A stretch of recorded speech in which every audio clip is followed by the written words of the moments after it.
Hi, this is Brian with 𝐍𝐞𝐿 Company, and today I'll be talking about a generator regulator installation issue we helped our customer resolve and show you how to avoid this for yourself. The customer had made several visits to the site over the past 6 months and couldn't understand why they weren't able to get enough gas pressure to their regulator.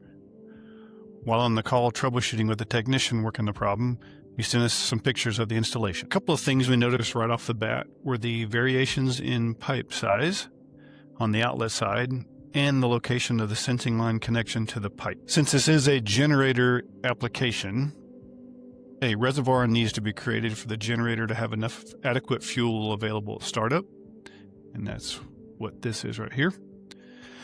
This is because the capacity of fuel required at startup is much higher than is used at 100% run.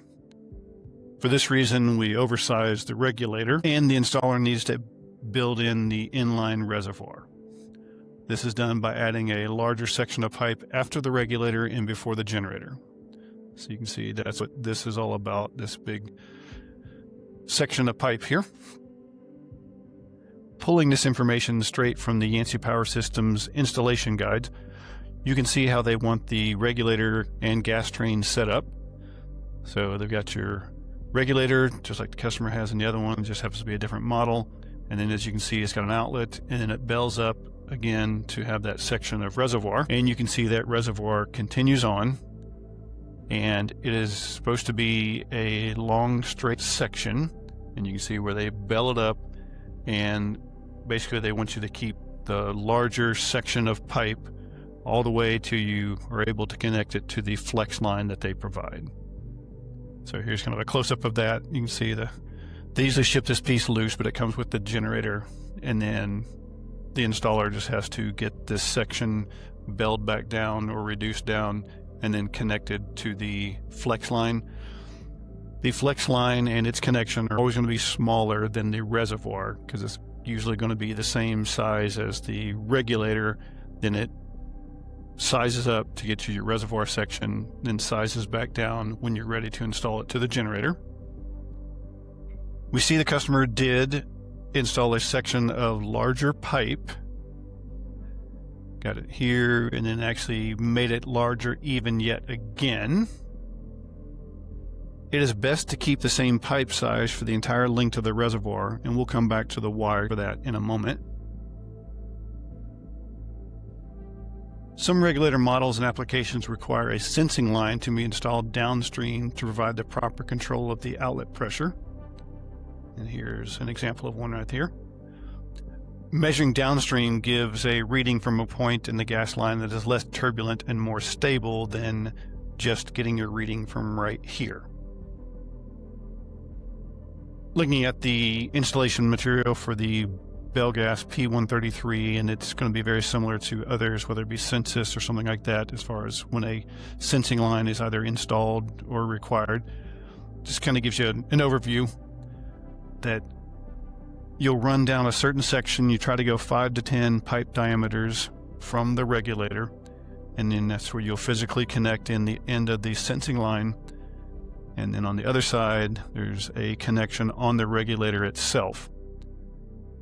And then you still want another at least 2 diameter length pieces after the sensing before you get to your control device.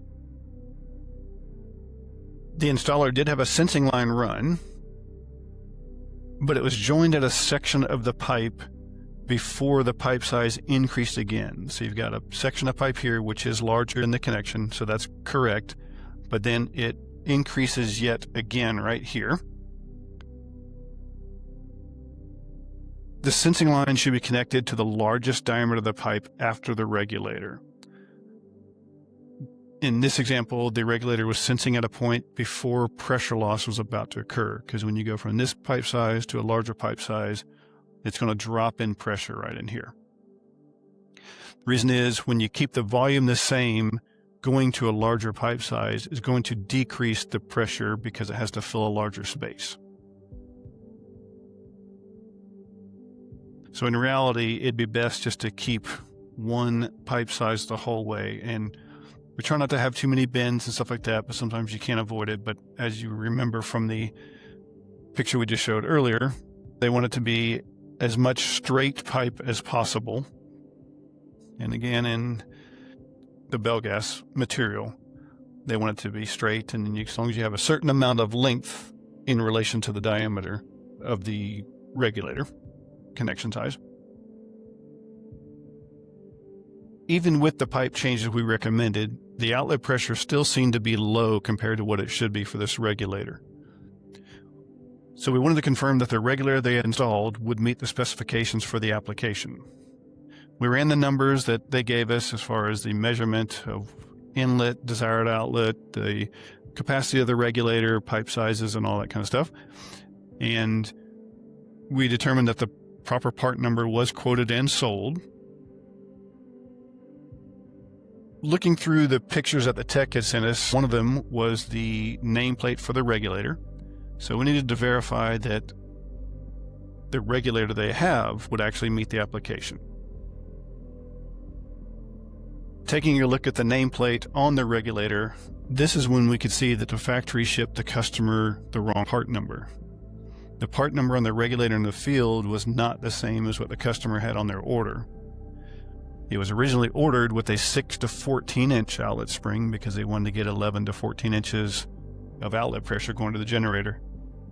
But once we looked at the part number, we noticed that it had a 1-digit difference. And with bell gas, their part numbers are really nice because this whole number actually gives you all the options. It tells you pipe size, it tells you orifice size, it tells you spring range.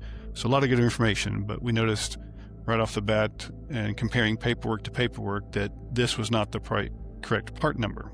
That 1-digit difference gave us an assembly with a lower outlet pressure.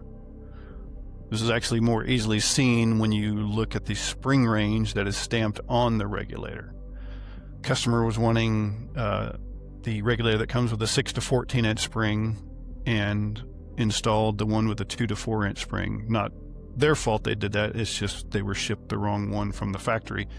But looking at the nameplate, you could easily see that that is not going to do what they want it to do. So in addition to some pointers we gave to the customer for best installation practices, it can sometimes come down to having the properly configured part for the application. Because there was no amount of straight pipe and correct sensing on installation is going to give this regulator 14 inches of outlet pressure as long as they have a 2 to 4 inch spring in it. Thank you for watching, and I hope you found this helpful. If you're ready to learn more about regulators and regulator accessories, click the link in the description to see our product pages. And if you aren't already, make sure you subscribe to get more regulator installation tips in the future.